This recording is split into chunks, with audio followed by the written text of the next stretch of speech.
Hello दोस्तों, मुस्कान star plus के most popular show episode number 236 में आपको दिखाया जाएगा। जो सिंह साहब होते हैं वो बहुत ज़्यादा टेंशन में होते हैं और वो कॉलेज में ही पहुंच जाते हैं मुस्कान के, जहां पर मुस्कान जो होती है एडमिशन कराने के लिए जाती है। उसे कहते हैं कि तेरे पास दो अपॉर्चुनिटी है, या तो तू एडमिशन लेके अपनी ज़िंदगी को आराम से जी ले, या फिर इन पेपर्स पर साइन करके तू इस दुनिया से, मतलब हमारे आसपास से, इस शहर से और हमारे बेटे की ज़िंदगी से दूर चले जाए। तभी रौनक जो होते हैं वो वहाँ पर चले जाते हैं और अपने बाप को ये सब करने से रोक देते हैं। कहते हैं कि नहीं, मैं भी यहीं पर एडमिशन लूँगा। तभी प्रिंसिपल जो होते हैं वो एक फॉर्म दे देते हैं, जो कि रौनक होते हैं मुस्कान के नाम से भर देते हैं। उन्हें पता नहीं होता है कि आखिर ये नाम किसका है, और वो अपने बाप से कहते हैं कि अरे आप मेरे पिताजी हो तो फिर मेरी फ़ीस कौन भरेगा। तभी उनके बाप जो होते हैं सही साहब वो फ़ीस दे देते हैं।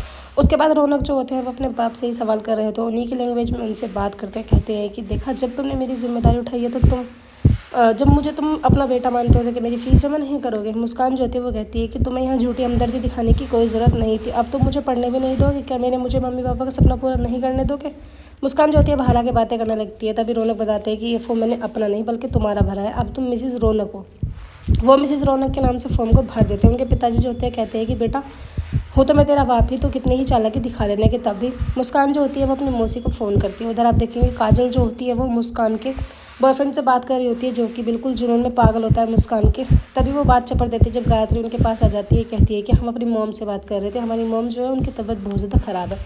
मुस्कान अपनी मौसी के पास मिलने के लिए चली जाती है। उनकी मौसी जो होती है वो समझाती है, कहती है कि तुझे नहीं पता कि रौनक तुझसे कितना प्यार करता है और कितना साथ देता है तेरा। लेकिन मुस्कान उनकी बात मानने को तैयार नहीं होती है। तभी मौसी जो होती है वो अपने ही ख्वाबों में सोचती है, रिवील करती है कि रौनक जो है वो उनके पास गया था रिक्वेस्ट करने के लिए, क्योंकि उसे पता है कि वो उससे कितना प्यार करता है। सारी बातें अपनी मौसी को बताता है। मौसी के दिमाग में कहीं ना कहीं ये बातें खटक जाती है कि एक रौनक ही है जो मुस्कान को इस दुनिया में सबसे ज़्यादा खुशी दे सकता है, क्योंकि अब मुस्कान की ज़िंदगी में कोई भी तो नहीं है ना। उसकी माँ थी वो भी मर चुकी है।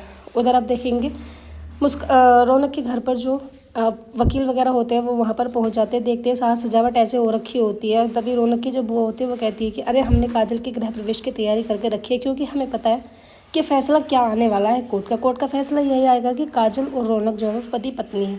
तभी वो कहती है कि अच्छा। उसके बाद सभी जो होते हैं वो बात में लग जाते हैं। तभी रौनक मुस्कान वहीं पर पहुंच जाते हैं। मुस्कान जो होती है वो कुछ भी नहीं कहती है। वकील साहब उनसे बात करते हैं, कहते हैं कि तुम दोनों में से किसी एक को अपने कोर्ट से जो एप्लीकेशन है वो वापस लेनी पड़ेगी।